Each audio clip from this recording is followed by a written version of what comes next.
this is going to sound pretty weird, but achieve a sort of symbiosis with artificial intelligence.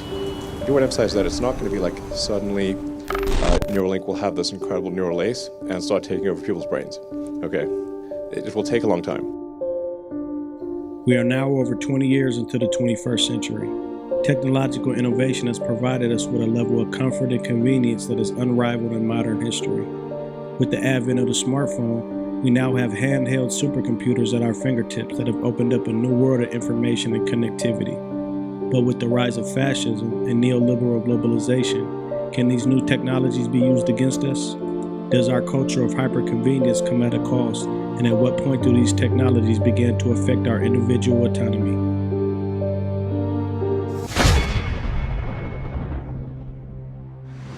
I pledge allegiance to the flag of the United Corporations of America and to the tyrants for which it stands, one nation under greed, with captivity and injustice for many. They spend billions of dollars every year lobbying to get what they want. Well, we know what they want. They want more for themselves and less for everybody else. They don't want a population of citizens capable of critical thinking. They don't want well-informed, well-educated people capable of critical thinking. Please understand, they are safe as long as they are not discovered. That is their primary method of survival. Keep us asleep, keep us selfish, keep us sedated.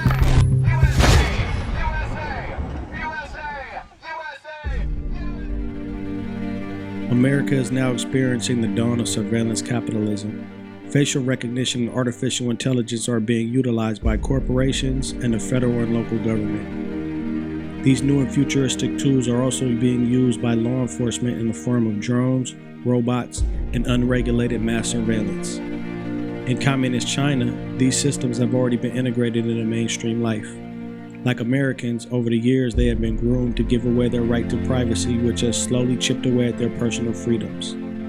We have been enticed by fancy phones with new features that are constantly capturing our biometrics. In essence, they are mapping our individual identities and using the information they gather to supply a growing demand of entities who seek more influence and control. Companies then use the anatomical and physiological data to create algorithms. Right now in cyberspace, there's a digital model of you that can be used to predict your behaviors and even modify them. Human rights lawyer Naveed Naik can shed some light on this issue. You are volunteering information about every aspect of your life to a very small set of companies. And that information is being paired constantly with other sorts of information. And there are profiles of you out there, and you start to piece together different bits of information. You start to understand someone on a very intimate basis, probably better than people understand themselves. It's that idea that a company can double guess what you're thinking. States have tried for years to have this level of surveillance over private individuals, and people are now just volunteering it for free. You have to think about how this might be used in the wrong hands.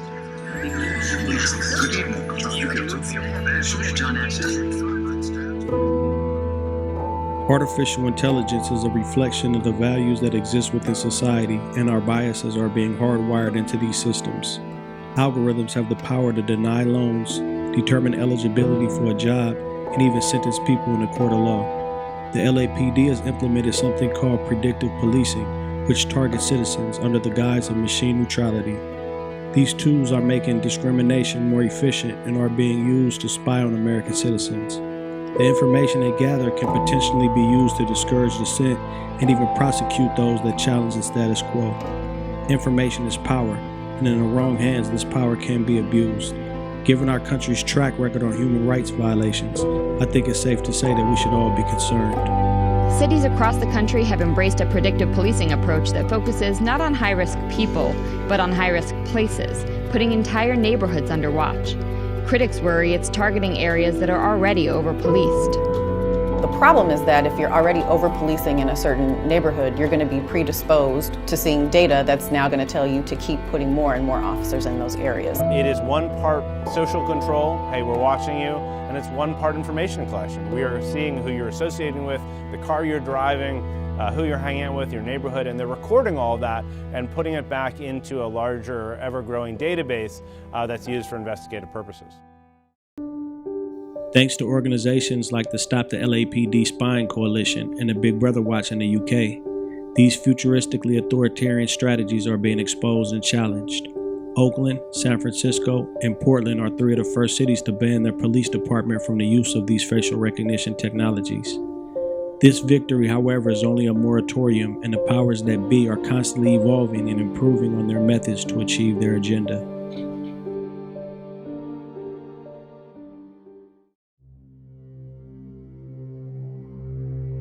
In China, their social credit system is a basic reward and punishment system powered by a massive surveillance program. It is constantly watching and rating its citizens with its over 770 million cameras.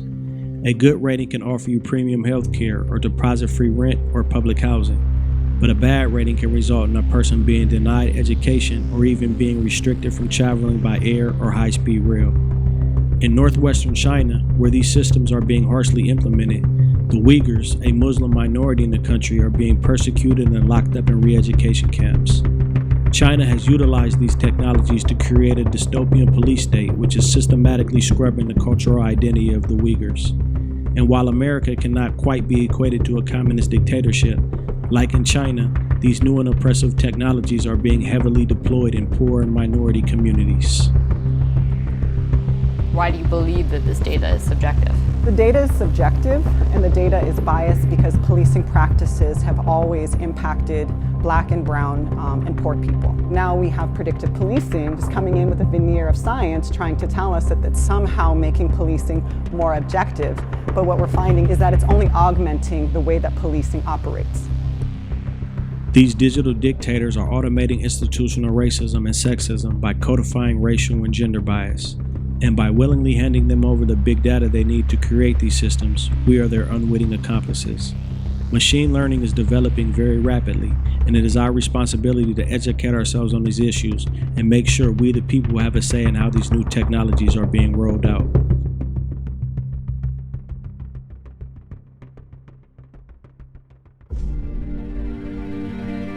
Politicians and the corporate media machines that promote their propaganda have long corrupted U.S. politics. With the creation of super PACs, corporations are now able to funnel exorbitant amounts of dark money directly into the pockets of crooked politicians. For these corporate journalistic forces, the job of the media is not to inform the public, but rather to endlessly inundate us with partisan issues that keep us divided amongst racial, political, and socioeconomic lines. Simply put, they are pitting us against each other. They are fully aware that if the poor and working class were to unite, it would mean the end of the ruling elite. In a segment on Fox News that was never aired, historian Rutger Bregman exposes the ironies and conflicts of interest that exist within the media.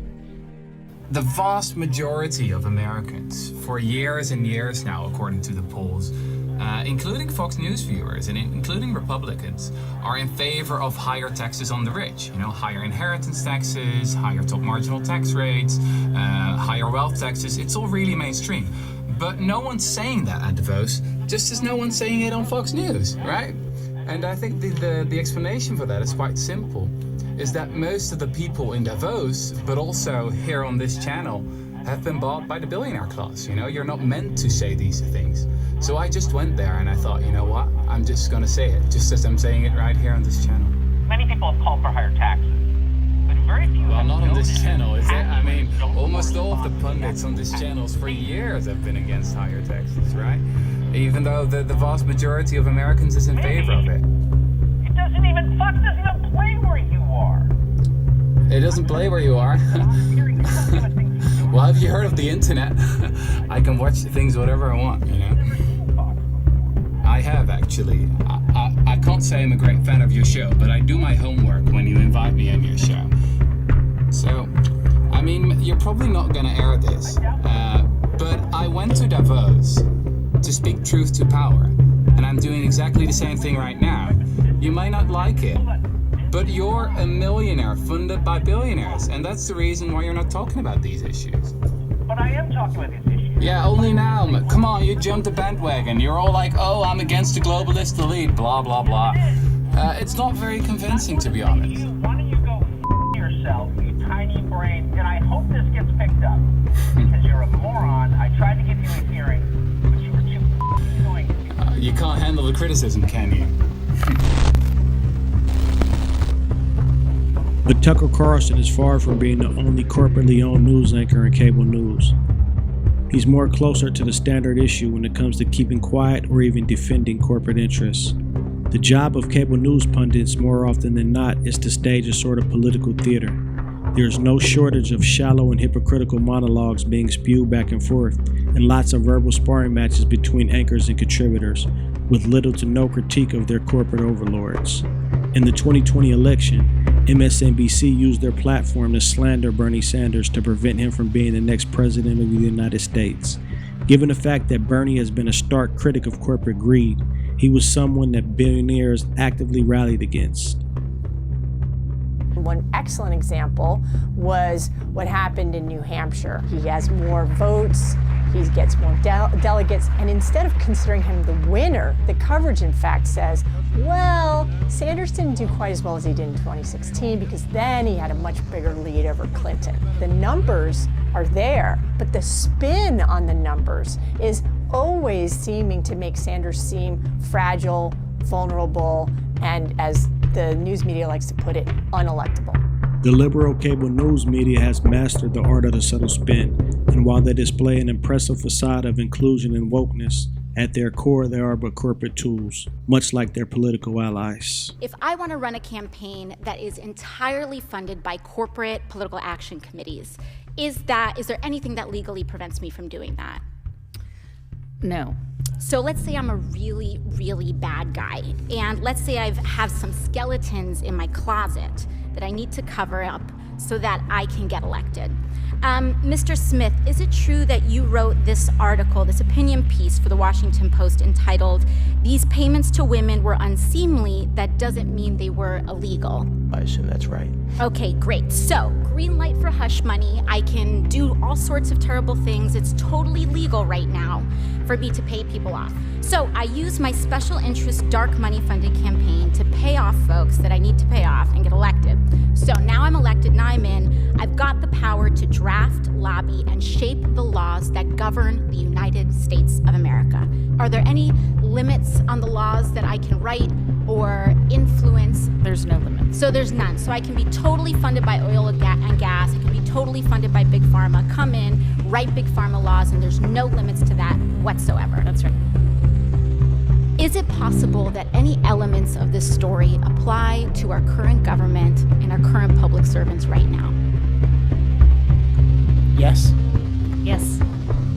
So we have a system that is fundamentally broken. We have these influences existing in this body, which means that these influences are here in this committee shaping the questions that are being asked of you all right now. Would you say that that's correct, Mr. Marabani or Mr. Sheldon? Yes. In the last 2 years, you've been blamed for financial collapse in Thailand, Malaysia, Indonesia, Japan, and Russia. All of the above. I am basically there to make money. I cannot and do not look at the social consequences of what I do. Through the power of lobbying and political payoffs, elites are able to bribe and manipulate politicians to get their nefarious agendas codified into law. They pay big money to saturate news cycles with polarizing narratives and over-sensationalized headlines. Their goal is to ensure that the 99% will never prosper at the expense of their bottom line. Their tampering has ensured that our democracy functions in their favor, while the different factions within the ruling class continue to use the people as their pawns in their quest for more power and control. The greatest conspiracies are open and notorious. They're not theories, but practices expressed through law and policy and systems of government, technology, finance, right? Conspirators, more often than not, they announce their intentions. They're reported all over the place. They're in our newspapers, they're bannered on the covers of magazines. We get updates on their progress with so much regularity that we become inured to it. This leaves us sort of unable to relate the banality of the methods of their conspiracy to the rapacity of their ambition. But when you just scope out and look at the concept of these everyday conspiracies, the large, impactful conspiracies, the prime interest rate has changed. A new free service has been created to host our personal files. These conspiracies order and disorder our lives, and yet they can't compete for attention with Twitter and Facebook. Truest conspiracies meet with the least opposition.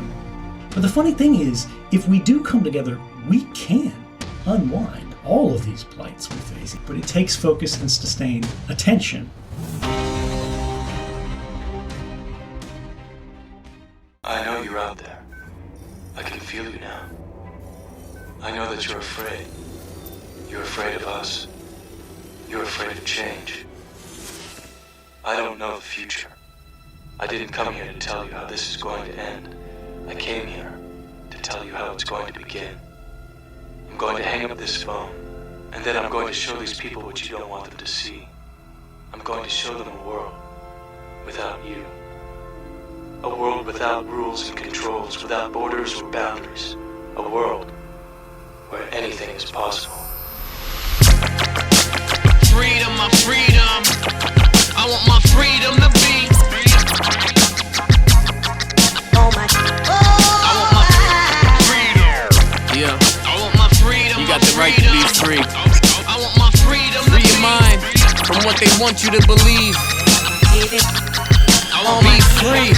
You can never be you, I can never be me. We ain't free. Name somebody that hasn't died for maximizing their freedom of speech. This is not desegregation, they just rearranged the streets. They call it gentrification nowadays, to say the least. You still got your chains on, it's just matching the fresh shoes. But no matter how much revenue, no matter how professional, you ain't you, cause you ain't free.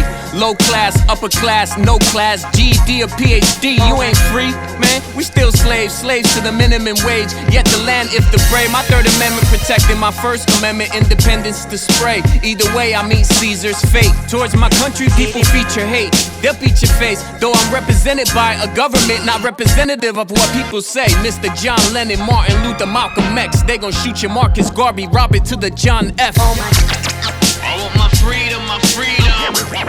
I want my freedom to be. My pursuit of happiness, to know the creed, the power to think, act, and speak without hindrance, without contingents, the right to be me. I want my freedom, my freedom.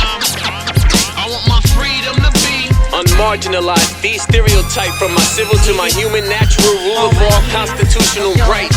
Free THEM, free them, like the locked up freedom bus riders. But do you have the heart to be the bus driver? It's like they forcing religion upon me in the evolution of life, pumping me with fear like the persecution of Christ, just to strip me of my constitutional rights. Their solution is trife, but you gotta give it to them, the execution is nice. To the republic for which we stand, so it's not a democracy at all. Feeling like Malala Yousafzai or Julian Assange, they gon' get us all. So what do we do when we fight for something you believe in, but what you believe in becomes a threat? And how can there be a future when they wanna Brandon and Bruce you and shoot you on the set? Y'all just keep calm and relax, itchy palms are paying tax. You get a loan, then pay it back with interest. We're just slaves to the monetary system, in fact, victims in a trap. I want my freedom, my freedom.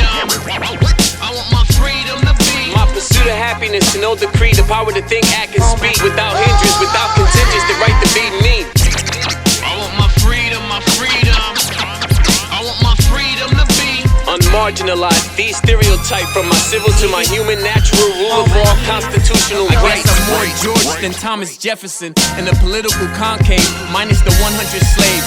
Occupying Wall Street, though numbers will eat you alive. The streets is a buffet, your beliefs are too cliche. Legislation on replay, they don't care what we say. It's what you do to get yourself out of the relay. Those preaching peace will break you to pieces. Save up for like 3 graves, and your life is just prepaid. You ain't free, grasping on to the last of my rights faintly. Not believing any picture they paint me. Free your mind because I can't be living unfrankly. Mr. Bob Marley, Abe Lincoln, say a prayer. They gon' have to shoot me and shank me. State Grinch proof to the night that my flag was still there. Act like I still care, so I guess I'm more Andrew Jackson than Andrew Johnson, which just means that I'm more Bruce Lee than I am Charles Bronson. Freedom, my freedom. I want my freedom to be.